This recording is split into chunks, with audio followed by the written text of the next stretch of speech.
Hey guys, it's Amy. If you're new here, welcome to my channel where I talk about all things personal finance, budgeting, career, and basically everything in between. Now, you might be wondering, where am I right now? I am actually at a beautiful winery vineyard area. My partner and I are currently staying at a tiny house with Unyoked. We are staying here for his birthday weekend as well as, I guess, our dating anniversary as well. We're celebrating a bit of both together. And yeah, in this video today, we are going to be doing a Q&A together. The other week, I asked on my Instagram if my audience had any questions about me or about my partner and how we manage finances together and how we set goals together, things like that.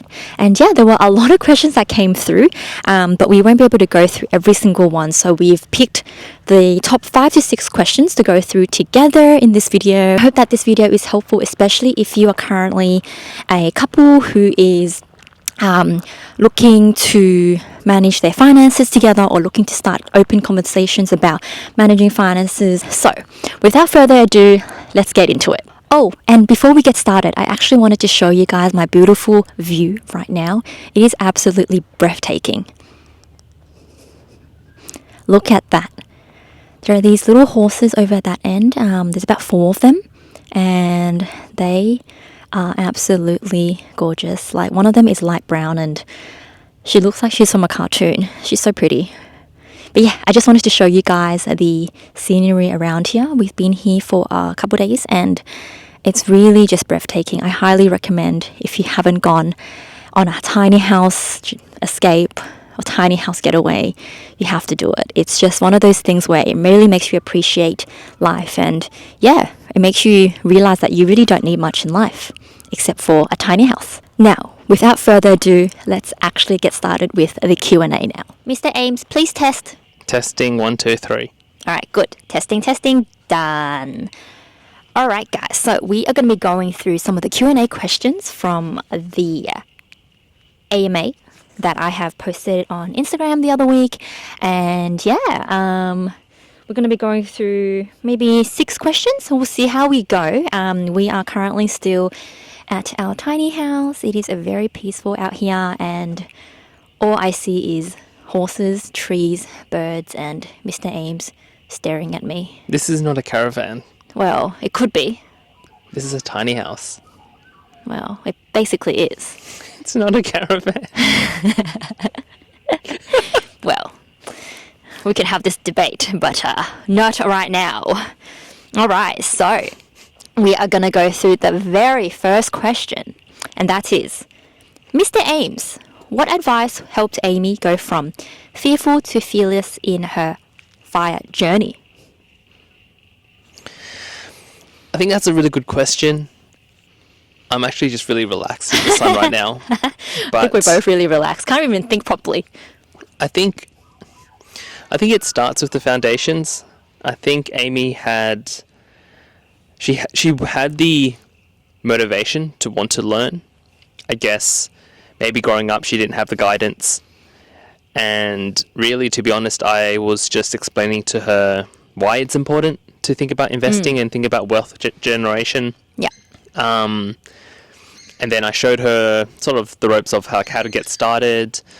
I somehow convinced her to buy her first crypto, her first stock, her first ETF. And then I think eventually, as she dived deeper down the rabbit hole, I think she sort of became obsessed, because I think she naturally enjoyed doing this type of stuff, but just without any guidance, and she didn't really discover it on her own. So all I had to do was, show her the first step, and she was able to take it forward. Yeah. Feels like it was such a long time ago. How long ago was that? It was like... Well, it was a long time ago now. Yeah, it was a long time. What, 5 years ago? Yeah, it was a long time ago. But yeah, where do you think that fear came from? Of like starting on a financial journey? I guess like a lot of people out there are scared to start on their financial journey and they don't know where to start, or they've just grew up with self-limiting beliefs and it's just these things that are holding them back. And I guess if you were to give 3 tips to people who are out there that were in a similar position to me, yeah, what would you sort of give them? Well, I think it's I guess you were lucky to sort of have guidance. I think having someone like a mentor or a guide, someone to guide you through the first steps is so critical. I could give 3 steps, but people online, they will still find it daunting to get started because they don't have that one person to, you know, fall back to, and have, if they have questions, they can just ask immediately.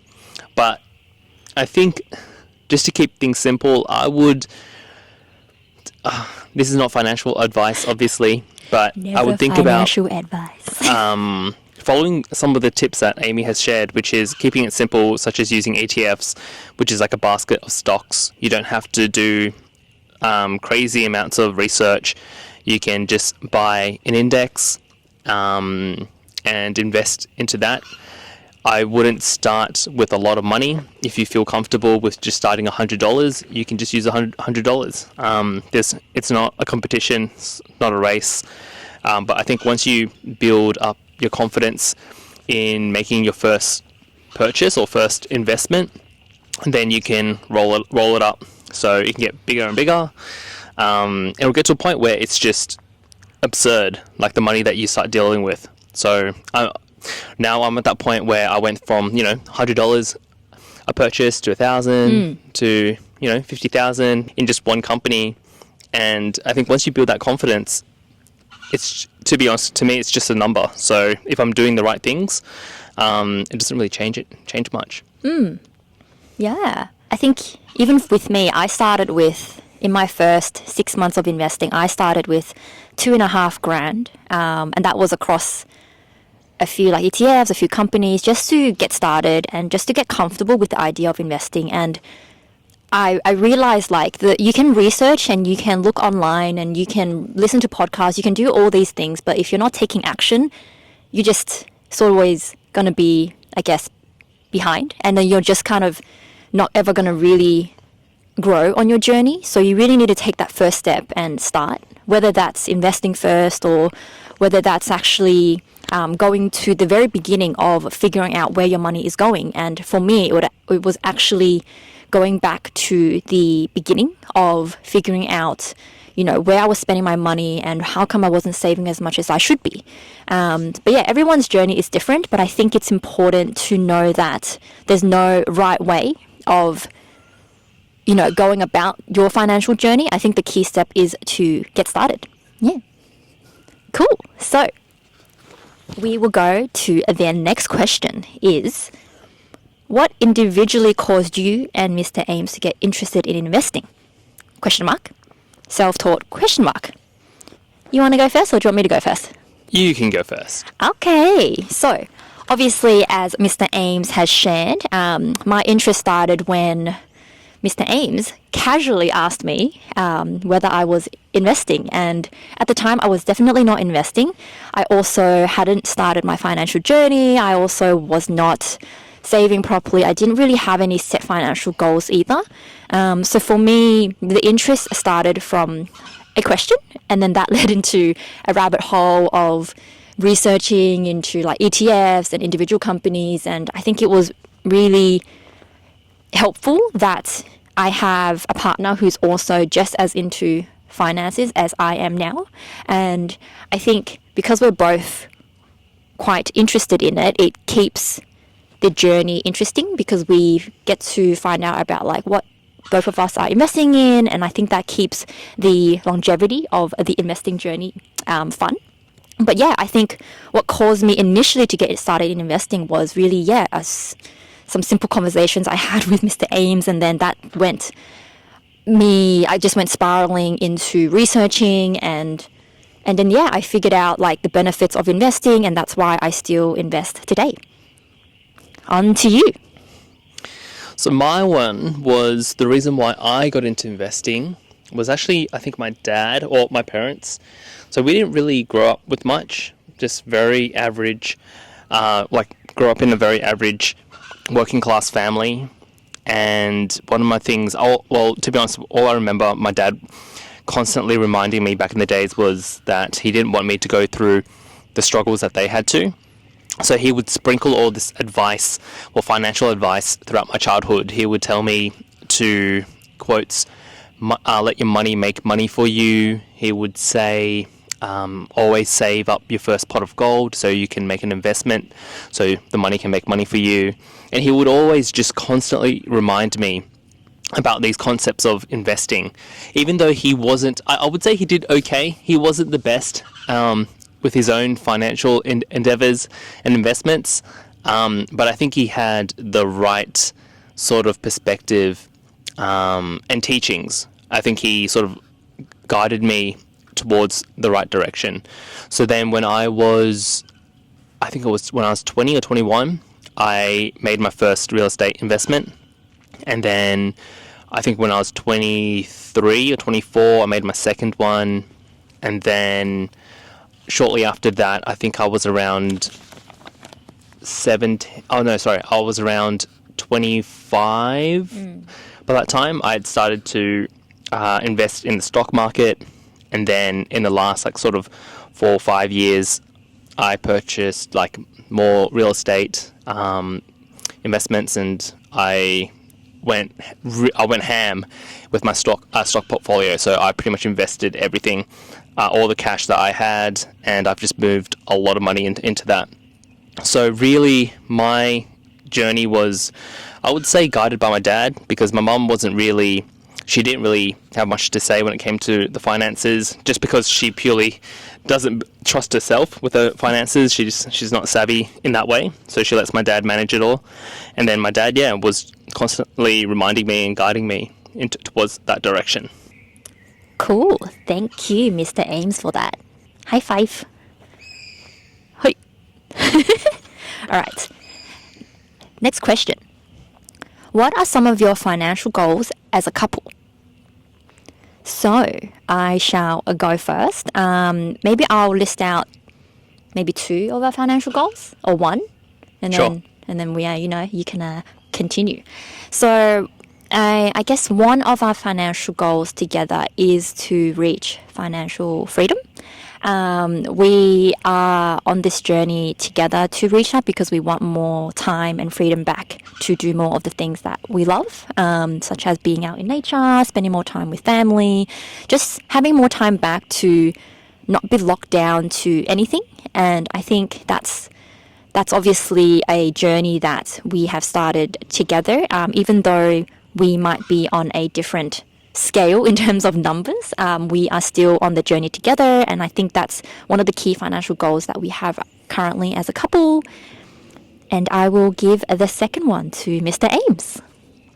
Yeah, I think our financial goals, it's not as if we have a specific number. Well, we do have a number that we want to hit, but we operate in, I would say, a way that works for the both of us. So fundamentally, I think we both think about our finances somewhat in isolation, but we both have an ultimate goal of, purchasing the dream home together.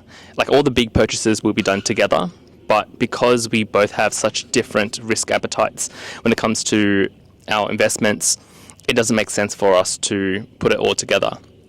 And I also do run my own business, so all my numbers are a little bit more complicated and the structures are a little bit more complicated. So I was very happy to hear that, Amy was okay and she actually enjoys managing her own finances at the same time. So we manage it separately, but we have a singular, somewhat ultimate goal. The same vision. The vision, yeah. So if we were to, quantify what that looks like or crystallize what that means, I would say, for example, we are looking to purchase our dream home between, 3 to 4, 5 mil. And we've agreed that we want to do at least, I would say, 75% down payment and only have a loan of around 25%. This allows us to have a lot more freedom. So in other words, we're not trying to go for the short-term win, which is take out a massive loan and get a home right now. We're going to constantly work, and we're going to constantly invest, let our money compound, and only when we can actually afford the dream home with majority of cash, then we'll do it. But if we can't, then we don't deserve it. So I think that's a little bit of a different way of thinking than to most people, where they will sacrifice the long term for the short term. They will get a massive loan. They'll be able to buy the home that they want today, but then they will be stuck with a 30-year loan, and they won't have much freedom. So they won't be able to. They won't have extra money to travel. They won't have the time and flexibility to do the things that they want, purely for four walls. So that's something that we have agreed to work towards. No, I love that. It's a great answer. I guess those two financial goals that we both mentioned are more of the medium to long-term financial goals, but in the short term, we both have the same goals of saving and investing pretty much as we can to actually get to that goal. Obviously, amounts are different because we earn different amounts of income, and our savings goals and percentages are different as well.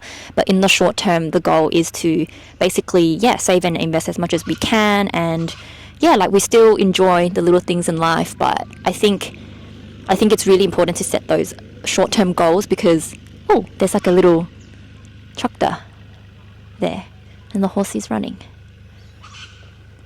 Sorry, I'm back. But it's important to have those short-term goals along with your long-term goals as well, because these, when they go together, is how you actually get there. So that's some of our financial goals together as a couple.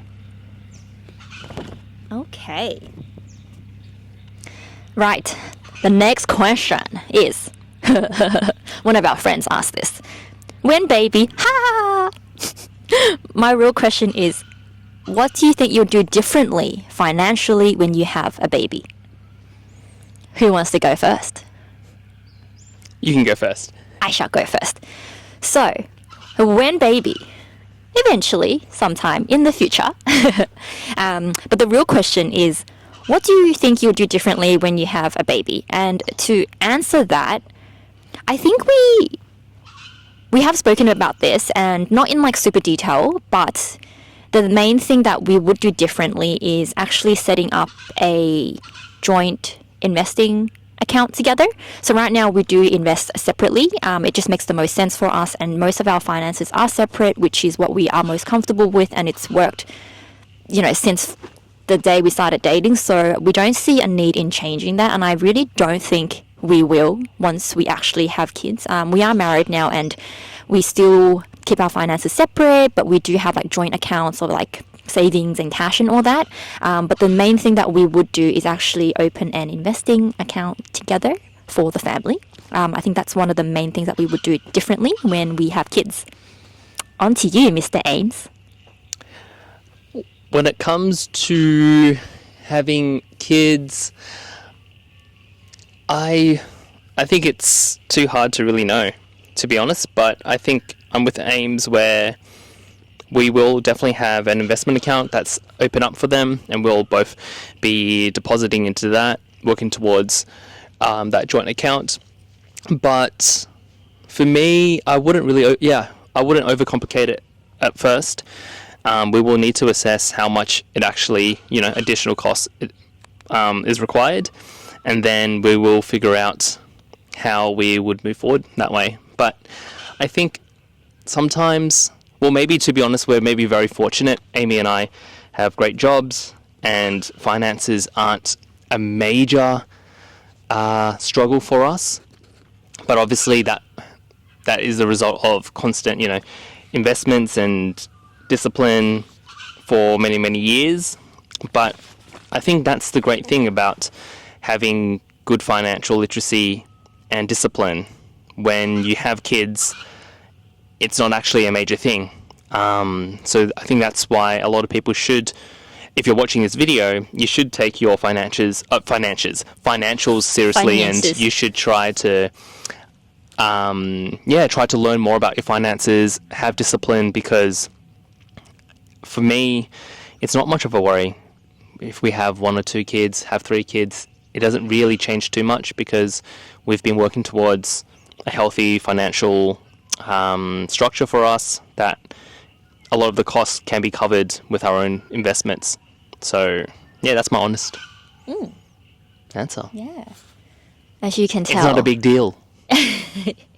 Yeah, it's obviously, yeah, it's not a big deal because we are, like Mr. Ames said, we are fortunate that we both have good jobs, good income and everything. But, you know, these things that we have now, it hasn't come easy. Like Mr. Ames started working when he was, forgot how old you were, 15? Yeah, 15. 16 or something. And then I've been working since I was like 14 or something at Macca's. That was my first job. And I think, yeah, we have worked pretty hard to get where we are today. And obviously we have been investing for a few years and we save as much as we can. And I think, yeah, when we do have kids in the future, I think the key thing that will really change is just how much more we contribute to our joint accounts. But that's, I think, really it from the change. I think everything else structurally would stay the same, but obviously things can change and you never know, you know, what you might need to do when you actually have kids. But I think because our foundations are strong now from like a finance perspective and we have like open communication, I think that's already a really good stepping stone for us. And yeah, I think that basically answers the question for that one. So the next question is, share a shocking work story, good or bad, and lessons learned from it. Now, I'm going to let Mr. Ames share his one first for this one this time. All right, so this one, I would say, was traumatizing at the time. I was in my early 20s. I had just left my first full-time gig to freelance full-time. And this was probably one of the biggest clients I had at the time. The project was around, I think, like $15,000 or $20,000. And I think I was maybe 22, 23. For someone at that age, it was a lot of money, like a lot of money. And I'm in design, so product design, which means I strategize and design applications. At the time, I took on this project and I didn't really have a process. I had worked with a number of different clients and it worked where, you know, the client tells you what they need, you jump into designs, you work with the client, and once they're happy, they'll end up paying you. Now, at the time, I would say I didn't have extensive experience in client management, and I didn't really know what the best way was to manage an entire project end to end, especially for a project that was worth 15 to 20,000. You definitely need to know how to manage your client and how to manage the process for the project. So I went into that project with a 50% deposit and then a 50% payment on completion of the project. But I didn't really have a process for how I would manage the different stages of the project. So what actually happened was the project started, I would, you know, understand what the client would need. I designed the first iteration.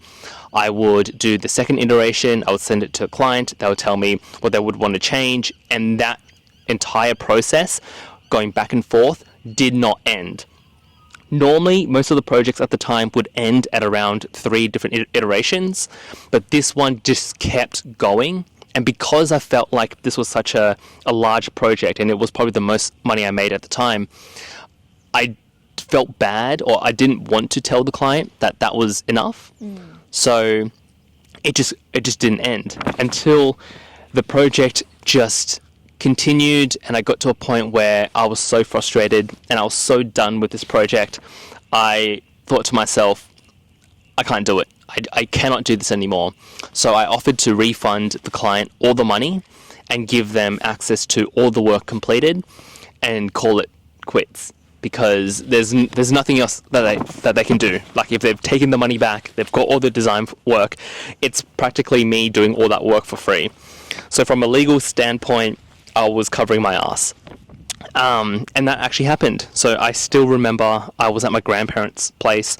I went into my car, I gave them a call, and I told them that was my decision. I will send them all the files, I will send them all the funds, and the money is back with them.